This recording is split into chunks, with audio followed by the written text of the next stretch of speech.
Vocês sabem aqueles livros que você lê porque foram exaustivamente referenciados em outros livros que você também leu? Pois essa foi a razão que eu acabei lendo A Corrupção da Inteligência, do Flávio Gordon. Caso você também queira comprá-lo, basta clicar no link ali na descrição, mas se você ainda está em dúvida, continue escutando o que eu tenho para te falar.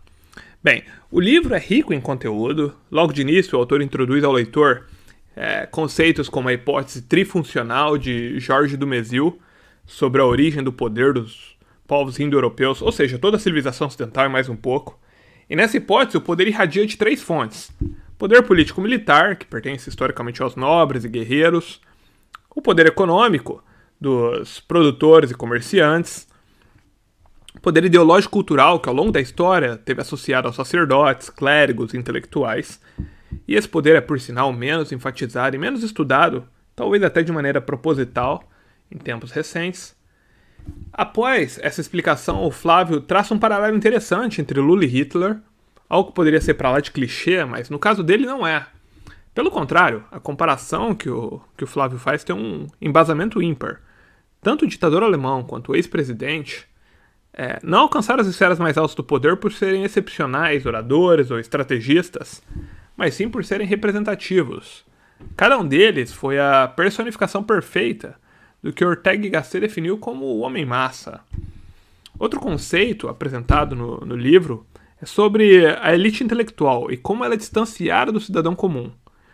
O autor, nesse ponto, trazia pensamentos que por um longo tempo eu mesmo nutri, mas nunca soube sintetizar da forma que ele fez.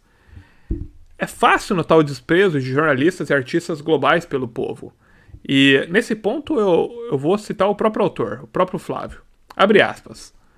A opinião pública média, palavra derivada do latim medium, média em inglês, mídia em português, médias em francês, não corresponde necessariamente às ideias e aos valores da maioria da população de um país.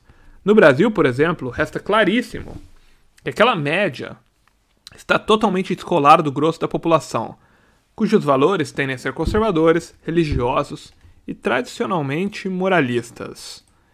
A média da opinião pública brasileira é formada, ao contrário, por uma elite cultural altamente secularizada, quando não abertamente antirreligiosa, progressista e antitradicionalista.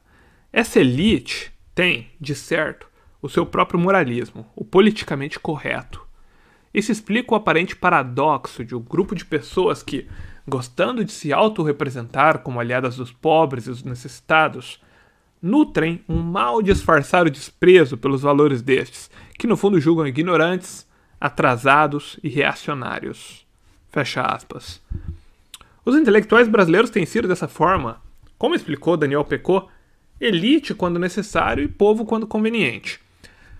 Outro ponto, até esse aí um pouco mais contemporâneo, que o Flávio coloca, é sobre o aparelhamento nas escolas, e ele expõe com uma excelente explicação o método grancista de aparelhamento do sistema educacional. Ele explica como Gramsci determinou que a revolução começava por dominar meios como escolas e universidades, igrejas, jornais, a esfera do show business.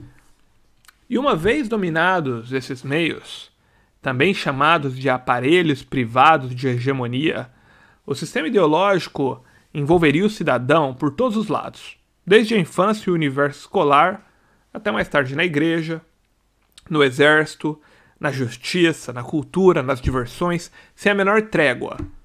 Esse envolvimento tem um nome. Como o Flávio coloca, a prisão de 1000 janelas grancista. E isso é um ponto que me chocou até por ser algo tão nítido, e que hoje tanta gente passa despercebido. Assim como outro ponto que é a retirada da autoridade paternal e maternal na educação dos filhos. Algo que já era dito por Robespierre, como aponta o próprio Flávio no livro, um dos ideólogos da Revolução Francesa e do terror pós-revolucionário. Para Robespierre e outros revolucionários, a educação e a autoridade dos pais enfraquece a revolução, pois transmite morais, gostos e valores conservados por gerações, enquanto a revolução ela busca ruptura. Tem também alguns relatos interessantes nas páginas de Corrupção da Inteligência. Um deles vai falar sobre a influência soviética na América do Sul. Ele começa falando sobre o Chile, sobre o Salvador Allende. expõe a relação do presidente chileno, do Salvador Allende, com o órgão de inteligência soviético, a KGB. Os soviéticos, por meio da KGB, direcionaram consideráveis somas de dinheiro ao socialista Allende, bem como subornaram senadores chilenos para garantir a continuidade do governo dele. O Chile, sob o Allende, essencialmente ele ia se transformar em um puppet state soviético, tal qual Cuba, por exemplo. Mas a ação da inteligência soviética não se restringiu somente ao Chile. Como o livro aponta, outros órgãos foram alvos e documentos encontrados na República Tcheca apontam tentativas de influência, nem todas bem-sucedidas, nas seguintes instituições brasileiras: Governo e Parlamento, Ministério das Relações Exteriores, Polícia e Serviço de Inteligência, partidos políticos, Petrobras, CNP, BNDES, jornalistas e ligas camponesas, muitas delas que depois iriam formar o MST. Ou seja, embora a KGB teve um provisório sucesso no Chile, os comunistas da União Soviética voltaram suas atenções para o Brasil e buscaram no Brasil esses órgãos exercer influência no país e subverter as instituições, ainda que sejam tão distantes. E por fim, um ponto interessante que eu também achei nesse livro foi a exposição sobre a tradição e os excessos de exteriorização sentimental dos brasileiros. Uma das citações mais brilhantes presentes em todo o livro pertence ao diplomata Mário Vieira de Mello, sobre os brasileiros compreenderem o mundo como se fosse um palco e terem pouca sensibilidade às qualidades invisíveis.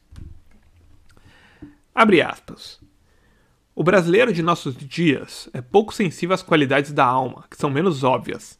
As qualidades que são, por assim dizer, invisíveis. Escapa-lhe completamente o sentido valioso de um gesto de reticência, de uma palavra não proferida, o valor moral associado à repressão silenciosa de um movimento de egoísmo, de vaidade ou de orgulho.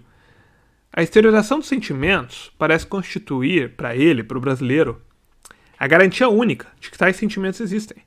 É a compreensão do mundo como um palco que leva o brasileiro a uma exteriorização excessiva dos sentimentos.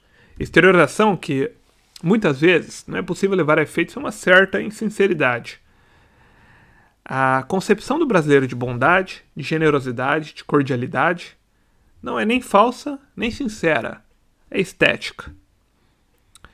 Em outro momento, o livro aponta como a tradição pode ser definida como uma extensão do direito de voto, significando considerar o voto a mais obscura de todas as classes, que é a dos nossos antepassados.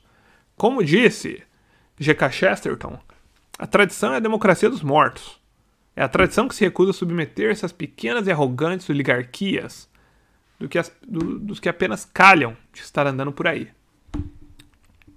E agora eu vou falar os meus pensamentos finais, a minha avaliação final sobre o livro, mas antes disso, se você quiser ver os nossos próximos vídeos, vamos mandar mais conteúdo. Esse é o primeiro de muitos. Basta clicar em se inscrever no canal, ativar a notificação e logo logo vai vir mais conteúdo. O próximo livro a ser analisado vai ser do Roger Scruton, mas antes disso, vamos terminar aqui os pensamentos finais sobre o Flávio Gordon, Corrupção na Inteligência.